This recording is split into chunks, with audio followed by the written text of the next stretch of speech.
오늘 저에게 주신 하나님의 말씀은 구약성경 잠언서 29장 10절 말씀입니다. 함께 봉독하겠습니다.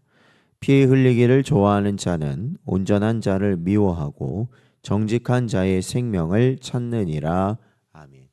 기도하겠습니다. 하나님, 은혜 가운데 지난밤도 저희를 붙잡아 주시고 보호하여 주셨다가 오늘도 말씀과 기도로 하나님께 나아갈 수 있는 은혜를 주시니 감사합니다.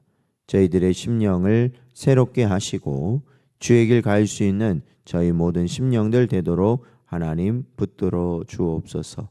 간절히 바라옵고 예수님의 이름으로 기도하옵나이다. 아멘. 오늘은 이 작지만 꺼지지 않는 빛이 되십시오 라는 제목으로 하나님 말씀 증거합니다. 오늘 본문에서 피 흘리기를 좋아하는 자가 등장합니다. 그들은 단순히 직접적으로 살해나는 자뿐 아니라 자기의 이익을 위해 무고한 사람들을 해치는 모든 자들을 총칭하는 것으로 보아야 할 것입니다. 그리고 그 다음으로 등장하는 온전한 자는 앞에 등장한 이 악인들과 반대편에 선 자들을 지칭하는 것으로 의인들, 의로운 삶을 추구하는 자들을 말합니다. 이들은 문자적으로 완전한 사람을 말한다고 보기보다는 하나님 보실 때 완전한 자로 서기 위해 힘쓰는 자들을 가리킵니다. 솔로몬은 이처럼 의로운 삶, 하나님 앞에서 거룩하고 정결한 삶을 사는 자들을 악인들, 피 흘리기를 즐기는 자들이 미워한다고 오늘 말씀은 말하고 있습니다. 여기서 미워하고에 해당하는 원문의 표현은 이 상대에 대한 극도의 혐오감, 증오심 등이 내재되어 있으며 단지 이 감정적인 상태만 아니라 실제 행동으로 물리적 공격이나 상해 등을 끼친다는 의미를 함께 가지고 있습니다. 다시 말해 이는 피 흘리는 자들이 의로운 자들을 미워한다는 의미만 아니라 그들에게 공격을 가하고 실제 의인들의 피를 흘린다는 의미가 들어있는 것입니다. 그런데 사실 피 흘리기 좋아하는 자들이 단순히 의로운 자들을 미워하는 것으로 그치는 것이 아닙니다. 왜냐하면 피에 굶주린 자들이 의인들을 미워할 뿐 더 이상의 행동을 취하지 않고 가만히 있는 경우는 거의 없기 때문입니다. 이는 가인이 아벨을 미워했을 때 끝내 살해했던 예를 들 수 있습니다. 또한 아합과 이세벨 같은 자들이 엘리야를 미워할 뿐 아니라 죽이기 위해 전력을 다했던 경우를 보아도 알 수 있습니다. 그러면 이처럼 피 흘리기를 좋아하는 자들이 의롭고 정직한 자들을 미워할 뿐 아니라 죽이려고까지 하는 이유는 무엇인가 라는 겁니다. 그것은 이들의 눈에 의롭고 정직한 자들이 가시처럼 보이기 때문일 것입니다. 즉 의롭고 정직한 자들의 책망과 비판으로 인해 자기들의 불의가 드러날 뿐 아니라 그 행동에도 방해를 받기 때문입니다.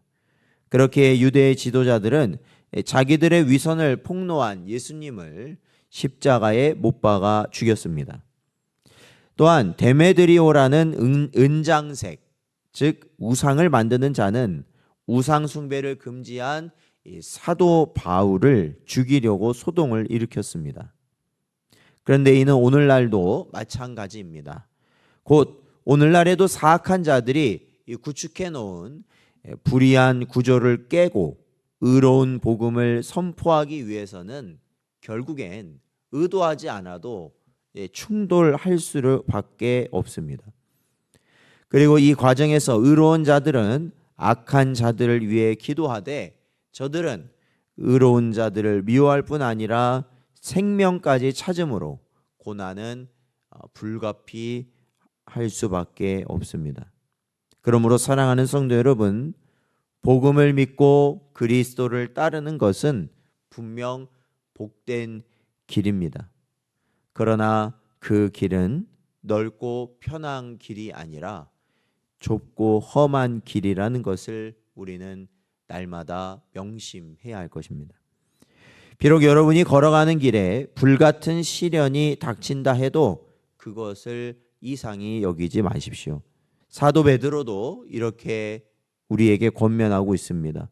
베드로전서 4장 12절 말씀을 보면 사랑하는 자들아 너희를 연단하려고 오는 불시험을 이상한 일 당하는 것 같이 이상히 여기지 말고 라고 권면합니다.